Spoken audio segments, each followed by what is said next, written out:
All right. Well, thank you guys so much again for your time and sitting here and talking about the film. I really appreciate it. So Emily, let's start with you. I really enjoyed your film Latchkeys. Can you tell us a little bit about the film and your inspiration behind it? Yeah, this is always fun because the inspiration was the song um, entirely. People ask where I found it, but honestly, I was sitting in a coffee shop and it just started playing. I was in this like zone out mode, trying to write a script because I needed to write one for um, this second year of graduate school. And I heard that song, and it was one of those serendipitous moments where like the image just came to mind. I just saw a young girl dancing and then the older version of herself dancing to the same song. And so I'm like transfixed on this song, proceeded to listen to it like 200 times over the next couple weeks, and then wrote the script over the next hour actually in that coffee shop to that song. And then one of the first things I did, I was like, I like can't make this film without that song. So we had a really gracious artist secured the song and then went from there. I think music is so powerful sometimes, and I feel like you find the most inspirations in like the smallest places, like just so simple like cafes. Like I find myself like in these random public places. I'm like, what is this song? And I would start Googling the lyrics and now like that's what happened with your film. So it was really great. Your film was called Latchkeys, which I was actually a latchkey kid myself. And I think that's why I kind of relate to the film a little bit. I want to ask Meilani, your character is so independent and at such a young age in the film. How did it feel playing young Jenny, this like latchkey kid? Well, it felt I loved I loved playing young Jenny. It was fun. It was fun. What was your favorite part about playing young Jenny? Well, making the sandwiches. Sure. Do you see yourself at all in young Jenny? Like this independent, like young Yes. girl? That's awesome.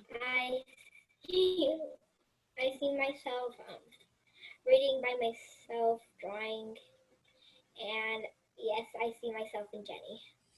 Yeah, we were saying like we loved your outfit earlier because you looked very smart and you were just I don't think I would be, at your age be able to do all of that and I wouldn't know what to do with myself, I think, at that age. And I love that she's so independent, but she still finds way to have fun.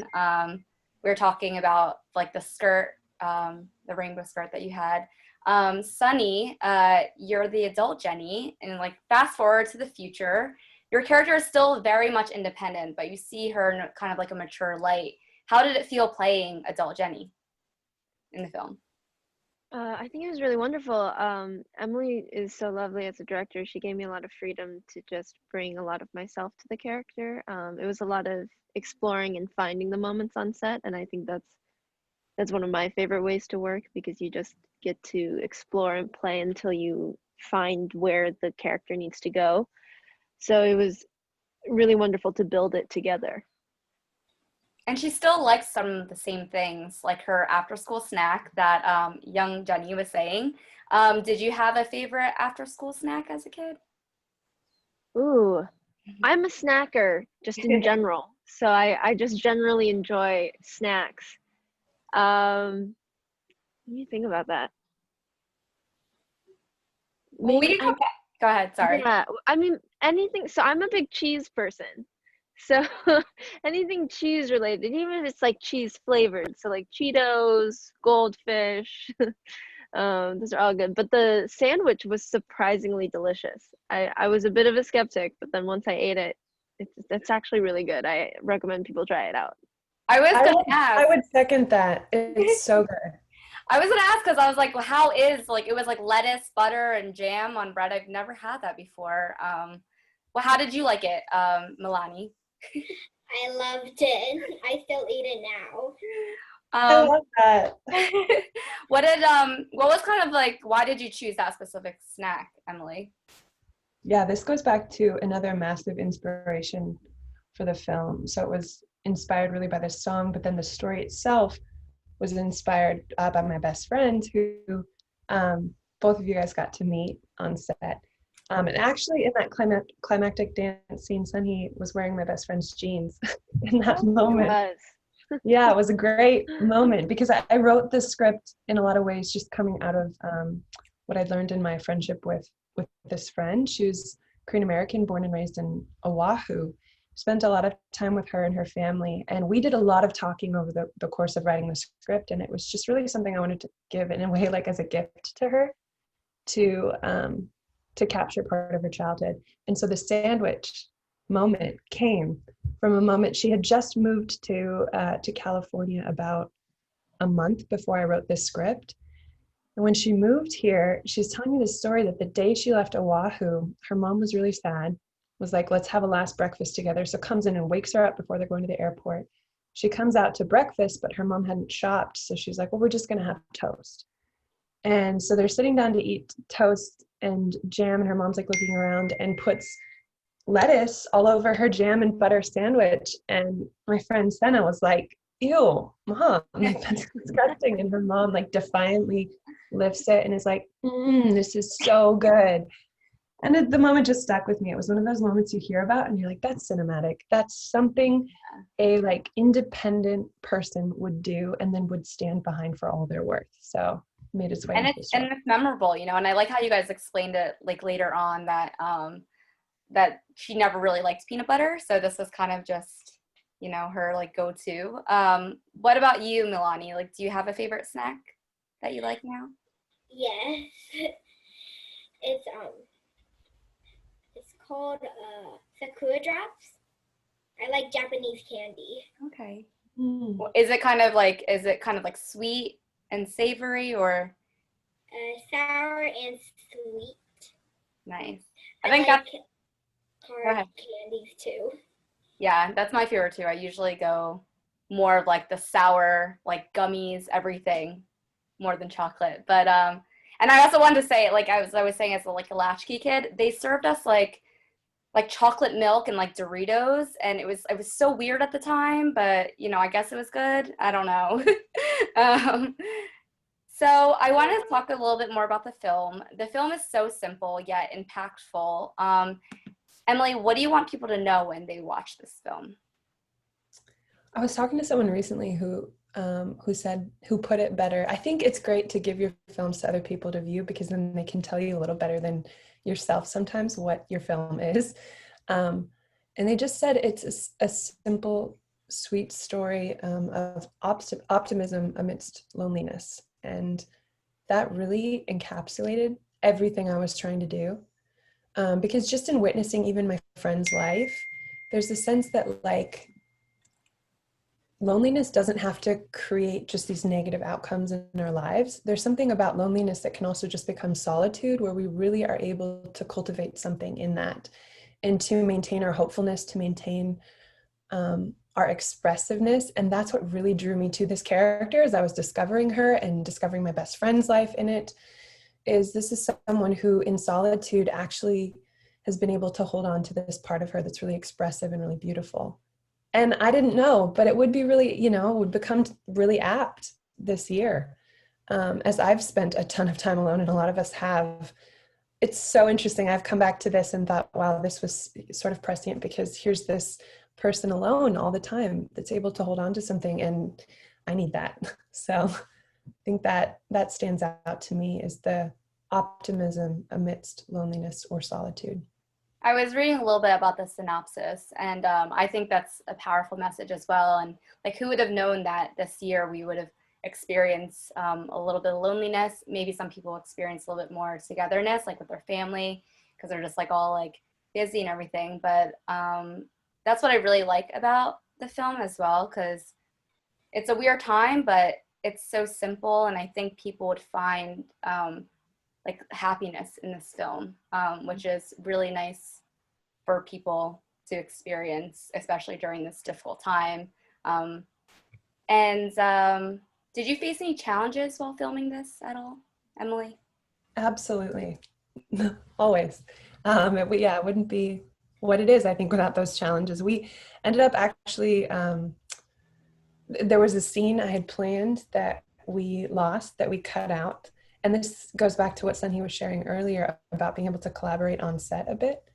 There was something I had wanted to do. Unfortunately, because of some of the permitting and some different things, we weren't able to shoot that.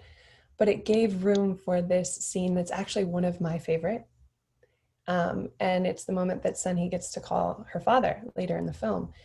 And that was it's just so special, I think. I mean, that coming out of challenge and having to be on set and say, okay, I think this is what we want to do. And then being able to trust SunHee with that moment, not only trust, but like, you really killed it. And honestly, that's something that was commented on afterward by a lot of people a lot of my friends, I live in a primarily Korean American area, tons of friends who just really resonated with that moment and resonated with the way that things were communicated. And then later to be able to go back and give that moment to the father when he's calling his mother earlier in the story. So the challenges actually served to like reshape the story later and then in post-production. And it was a great lesson in what you can do if you have the right people with you who are willing to just jump in with you and on set think creatively. I think just overall, the casting was great. I was really engaged watching it, and I felt like the impact from watching young Jenny grow up to like adult Jenny, and like just like the little nods of it was a little bit like nostalgic, right? It's like you have like the snacks later on, and it was just so special, and it was like embodied and depicted in every scene, which is amazing. Meilani, what was your favorite part about being in this film? Well, my favorite film was when I love the ending where when I was twirling around on the rooftop. What about you, Sunny? What do you? Sorry, you got cut off a little bit there. Meilani, did you want to finish? Yeah, I like when when SunHee turns back, when the turns back to me. Yeah, that was like a very special moment, and it was also like beautifully like the secret location that you guys are all on, which is really great too. What about you, Sunny? What was your favorite part about this film? I I think my top two are probably getting to work with the kids on set. I think acting with kids is always a joy. They make you so honest. There's just no way to act with them otherwise, and I love that. Um, I think though I think one of my favorite scenes to shoot was the phone call scene, um, because we really improvised that. There was sort of a structure that we knew where we wanted to go, but I really was just allowed to take it where I wanted, and that was really wonderful. But I love the ending dance scene. I think that one is super super fun, and we all kind of learned the choreography together, and that was a great time. Yeah, it was really great overall. I think it was very special. Um, Emily, what was your favorite part about creating this film? It is legitimately always working with the actors.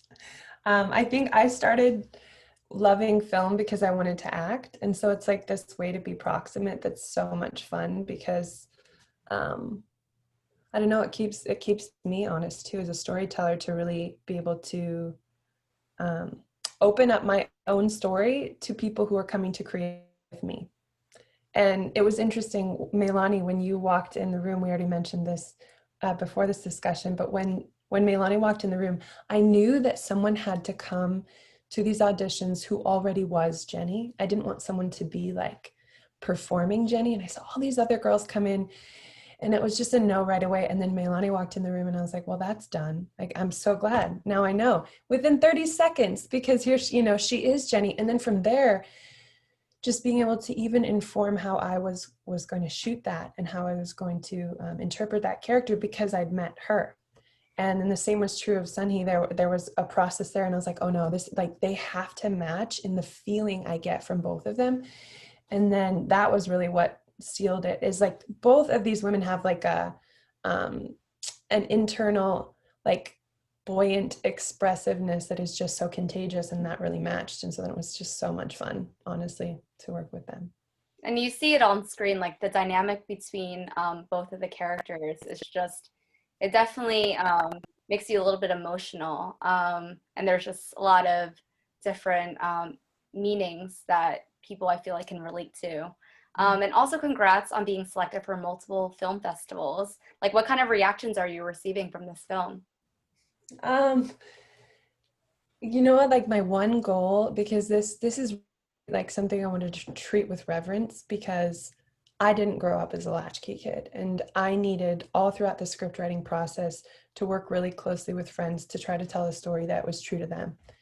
And so the goal was like, oh, I want to be able to collaborate in a way where this thing comes across really meaningfully to people who have this experience. And so that, I think, was the best reaction, was a couple of my friends, including my best friend, just being so touched, like in tears at the end, feeling, oh, well, that was me. And so then just knowing that we'd all come together to really successfully do this in a way that matched lived experience, that was really special. Are you working on any other projects right now? Yeah, I'm actually going to direct. I got hired to direct a short film in Utah in a couple of weeks, and then I have my graduate thesis film coming up, and then we're in production for a documentary right now. So there's a lot going on. That's awesome. Yeah. Well, congrats on the film again. It was so special, and I'm gonna encourage everyone to watch it because I think they'll find some sort of happiness towards watching it. Is there anything else you guys would want to say about the film? Meilani, SunHee, or Emily? Well, I felt so lucky to play the part of Jenny. Yeah, it was fun. Yeah, you're a superstar in it. Before we were talking about this, she was telling me that I was asking if this was her first film, and she was like, "No, like I, I like acting," and I'm like, "Please send me your autograph later," like, and all this stuff. Yeah, you'll Um, need both their autographs. yeah, I Yeah. love both. I love both of your. I think you explaining kind of like behind the scenes with like casting, it's kind of, you went with your instinct. And I know it's probably like a little bit tiresome when you have the right idea in your head and about who you want to cast, and then, they both just walk in the door. So that's great. SunHee, do you have anything else you would like to add about the film? I just want to echo everything Meilani said. It was such a joy to play Jenny, and it was so much fun to be on set. It was a wonderful time. We just got to play, and I think that's the best part of filmmaking. So thanks, Emily. Oh, I love you guys. So yeah, it's fun to be reunited. Yeah, It was so good to see you again. that's awesome. Well, I wish the best of luck for all of you guys in the future. Stay safe. Latchkey Kids is such a great film. And take care, guys. I'll see you later. Thank you, Stephanie. Thank Bye, you. Have a guys. good one. See Thank you later. you. Bye. Bye. Bye.